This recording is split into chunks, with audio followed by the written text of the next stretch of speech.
The second most important fiber yielding plant that we are going to study today is jute. It is the second most important fiber yielding plant after cotton. Now the botanical name of jute is Quercus and the family to which it belongs is Stelaceae. The vernacular name या देसी नाम jute का वो है नारका. Jute is the most important bast fibre. Jute को सबसे important bast fibre माना गया है and among natural fibres it is only second to cotton. और नेचुरल फाइबर्स में से अगर हम देखें तो कॉटन के बाद में सेकेंड नंबर जूट का आता है.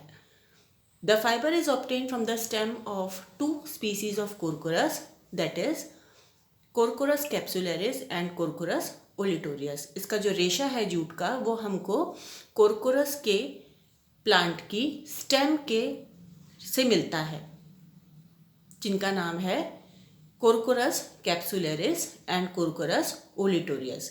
यानी कि कोरकोरस के प्लांट की जो स्टेम होती है उससे हमको ये रेशा प्राप्त होता है. और जो कोरकोरस की स्पीसीज हैं जिनसे हमें ये रेशा प्राप्त होता है वो है Corchorus capsularis and Corchorus olitorius. Now the jute was used in India since very ancient times. प्राचीन काल से जूट का इस्तेमाल भारत में किया जा रहा है, but it has become important as sack cloth in the late 16th century. लेकिन इसको सैक क्लोथ के रूप में 16th सेंचुरी के आखिरी से काम में लिया जा रहा है. सैक क्लोथ मतलब कट्टे बनाने के लिए हम इसको लेट 16th सेंचुरी से काम में ले रहे हैं. The first shipment of jute from India to England was made in 1791. सबसे पहले जूट का शिपमेंट भारत से इंग्लैंड में 1791 में हुआ था. There are about 40 species of corchorus distributed throughout the tropics of the world.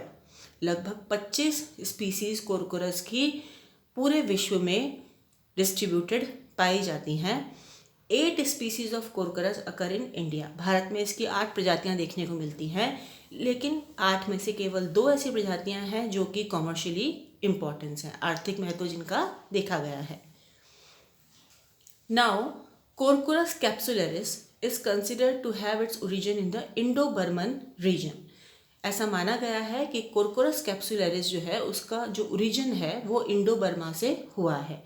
वहीं Corchorus olitorius has its primary centre of origin in Africa. Olitorius जो प्रजाति है इसका प्राइमरी सेंटर ऑफ ओरिजिन तो अफ्रीका को माना गया है, वहीं इसका जो सेकेंडरी सेंटर है वो भारत या इंडो बर्मा को माना गया है. The major jute producing countries are India, Bangladesh, China, Burma, Nepal, Brazil, Taiwan and Thailand. These are the major jute producing countries. In India, the major jute growing states are West Bengal, Assam, Bihar and Odisha. Bharat में जहाँ पर jute उगाया जाता है वो areas वो states हैं West Bengal, Assam, Bihar and Orissa. On small scale, jute is also grown in UP, Tripura and Meghalaya. UP में, त्रिपुरा में और मेघालय में भी कम मात्रा में जूट की खेती की जाती है. About 80% of total world's production of jute comes from India and Bangladesh. 80% पूरे विश्व का जो प्रोडक्शन है जूट का वो खाली भारत और बांग्लादेश में ही किया जाता है. West Bengal has an area of about 4,19,000 hectare under jute cultivation and produced 8.8 million bales during 2007 and 8. Now next is cultivation of jute. Jute is a rainy season crop. Rainy season का इसे फसल माना गया है which requires warm and humid climate. और इसको उगने के लिए warm और humid climate की आवश्यकता पड़ती है with temperature ranging from 24 to 35 degree Celsius. It is generally grown on light, sandy, delicate loams which receive periodic deposit of fertile silt from flood water. Now अगर हम मिट्टी की बात करें तो जूट को हल्की रेतीली डेलिकेट लोमी सॉइल में उगाया जाता है जिसमें फर्टाइल सिल्ट का डिपॉजिट पाया गया हो जो कि फ्लड वाटर के द्वारा आता है. Jute requires a clean fine seed bed. इसको साफ सुथरे सीड बेड की आवश्यकता पड़ती है। द लैंड इज फर्स्ट प्लोड, सबसे पहले ज़मीन को प्लो किया जाता है, हल चलाया जाता है। एंड क्लीन सेवरल टाइम्स, और कई बार इसमें सफाई की जाती है। Seeds are sown by broadcasting और by dibbling, usually in month of April और May before pre monsoon rains. तो इसके जो बीज हैं उनको बोया जाता है ब्रॉडकास्टिंग के या डिबलिंग के द्वारा अप्रैल या मई के महीने में, जो कि प्री मानसून सीजन कहलाता है। Soils with fresh silt deposition do not require manuring, ऐसी मिट्टी जिसमें फ्रेश सिल्ट का डिपोजिशन हो, जो कि फ्लड के वाटर के द्वारा हुआ हो, ऐसी मिट्टी में मैन्यूरिंग की आवश्यकता नहीं पड़ती। लेकिन इसके अलावा बाकी जितनी भी मिट्टियाँ होती हैं, अगर हम उसको काम में ले रहे हैं तो they are manured with cow dung and wood ash, तो उनमें हमको काउ डंग यानी कि गोबर या वुड ऐश के द्वारा मैन्योरिंग करने की आवश्यकता होती है। During the first 4-5 weeks of crop weeding is necessary 2 or 3 times. पहले के 4 से 5 हफ्तों के अंदर क्रॉप में वीडिंग की जाती है, खरपतवारों को हटाया जाता है, जो कि 2 से 3 बार किया जाता है। The crop is ready for harvesting with in 60 to 90 days and harvesting is done at the flowering stage. फसल हार्वेस्टिंग के लिए तैयार हो जाती है 60 से 90 दिन के अंदर, और हार्वेस्टिंग जो है वो फ्लावरिंग कंडीशन में या फ्लावरिंग स्टेज के दौरान की जाती है। The plants are cut close to the ground, जमीन के पास से पौधे को कट किया जाता है सिकल के द्वारा, खुरपी के द्वारा, या फिर इसे पुल आउट कर दिया जाता है, हाथ से हम इसको उखाड़ लेते हैं। व्हेन ग्रोइंग अंडर वाटर, जब ये पानी के अंदर ग्रो कर रहा होता है तो हम इसको हाथ से उखाड़ लेते हैं। The cut stems are tied in small bundles, कटी हुई स्टेम्स को, तनों को छोटे छोटे बंडल्स में बांध दिया जाता है।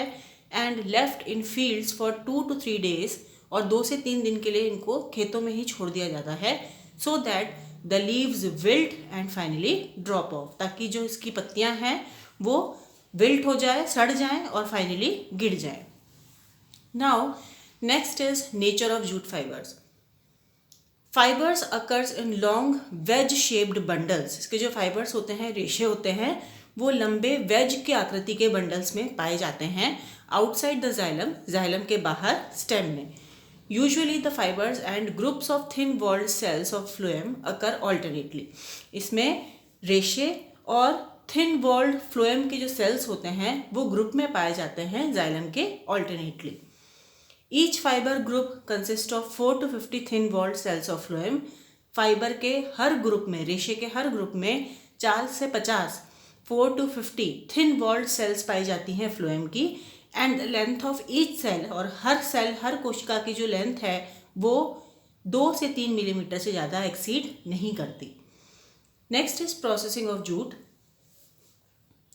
Fibres are separated from the stems by process of retting, रेशों को तनों से अलग किया जाता है रेटिंग के द्वारा, which is done in gently flowing deep clear soft and tepid water, जो कि जेंटली फ्लो होने वाले डीप क्लियर और सॉफ्ट पानी के द्वारा किया जाता है। The bundles of a stem are laid flat in water, तने जो हैं, बंडल्स जो हैं तनों के, उनको पानी में फ्लैट छोड़ दिया जाता है 0.6 से 0.9 मीटर डीप, इतनी पानी की गहराई में हम उनको छोड़ देते हैं बंडल्स को स्टेम के। They are arranged side by side, उनको साइड बाय साइड अरेंज किया जाता है so as to form a regular platform, ताकि एक रेगुलर प्लेटफॉर्म बन सके, बेस बन सके। And the next layer of bundles is placed on top, और अगले जो दूसरी लेयर है, दूसरी परत है बंडल्स की, उसको पहले वाले के ऊपर राइट एंगल पर रख दिया जाता है। The surface of the bundles is covered with weeds, stones, logs, etc. to keep them submerged. Now, दोनों परतें रखने के बाद में जो सतह होती है बंडल्स की, उनको खरपतवारों के द्वारा, पत्थरों के द्वारा या लकड़ी के लॉग्स के द्वारा ढक दिया जाता है या कवर कर दिया जाता है, ताकि वो पानी में सबमर्ज रह सकें। The process of rating requires 10 to 30 days. Rating के प्रोसेस में 10 से 30 दिन का समय लगता है। Retting is considered to be complete when the bark is easily peeled off from the stem. Rating को कंप्लीट माना जाता है जब हम उसकी छाल को, बार्क को स्टेम से यानी कि तने से इजीली पील ऑफ कर सकें. In this process the soft tissues of the stem disintegrate. इस प्रोसेस में तने की जो सॉफ्ट टिश्यूज होती हैं वो डिसइंटीग्रेट हो जाती हैं, खराब हो जाती हैं, ख़त्म हो जाती हैं. And the fibre strands are separated from the xylem. और जाइलम में से हम फाइबर्स के रेशों को ईजिली, आसानी से बाहर निकाल सकते हैं. At this stage the stems are beaten. इस स्टेज में आने के बाद हम जो तना है उसको पीटते हैं, बीट करते हैं वुडन मैलेट के द्वारा टू लूजन द फाइबर्स, ताकि हम उसके रेशे को ढीला कर सकें. Thereafter the fibres are wrapped. उसके बाद जब हमको रेशे प्राप्त हो जाते हैं उनको हम रैप करते हैं अपनी उंगलियों के चारों तरफ. And the stems are agitated in water. और तने को पानी में एजिटेट करते हैं, हिलाते हैं जब तक फाइबर्स कंप्लीटली उसमें से फ्री ना हो जाएं. The separated fibres are then rinsed. अलग हुए हुए फाइबर्स को, रेशों को उसके बाद धोया जाता है, साफ़ किया जाता है और उनको साफ़ सुथरे ज़मीन में स्टैक करके यानी कि गुच्छा बना के रख दिया जाता है. The average fibre yield is about 6 kg पर 100 kg of fresh weight of stem. प्रत्येक 100 kg स्टेम के वेट में से हमको 6 kg जो है एवरेज यील्ड प्राप्त होती है. The average yield of fibre is about 1200 kg per hectare. Average yield जो है रेशों की वो है 1200 kg पर हेक्टेयर. ये तो हमको मिलती है कोरकोरस कैप्सुलरिस की यील्ड. और एवरेज यील्ड जो कोरकोरस ओलिटोरियस की है वो है 1500 kg per hectare. Next is the characteristics of jute fiber. Jute fiber strands are 1.5 to 3 meter in length. Jute के जो फाइबर के रेशे होते हैं वो, या उसके रेशों के जो स्ट्रैंड्स होते हैं वो 1.5 से 3 मीटर लंबे होते हैं. पेल येलो या येलोइश वाइट रंग के होते हैं. And possess a silky lustre. और इनमें एक सिल्की लस्टर या चमक पाई जाती है. The individual fibre is about 2 to 5 millimetre in length. अगर हम इंडिविजुअल रेशे की बात करें तो उसकी लंबाई 2 से 5 मिलीमीटर देखी जाती है. The surface of the fibre is smooth. इसकी जो सतह होती है वो स्मूथ या चिकनी होती है. And the fibre appears polygonal in outline in transaction. और बाहर से देखने पर ये जो रेशे हैं वो पॉलीगोनल नज़र आते हैं. The fibres are stiff, brittle, coarse with low stretchability and elasticity. इसके रेशों की स्ट्रेचिंग एबिलिटी और इलास्टिसिटी भी कम होती है. The jute fiber contains on an average 63% cellulose, 22 से 26% hemicellulose, 10 to 12% lignin and small quantities of fats, waxes, gums and minerals. तो jute के रेशों में एवरेज सेल्यूलोज, हेमीसेल्यूलोज, लिग्निन और कुछ मात्रा में फैट, वैक्स, गम्स और मिनरल्स भी पाए जाते हैं.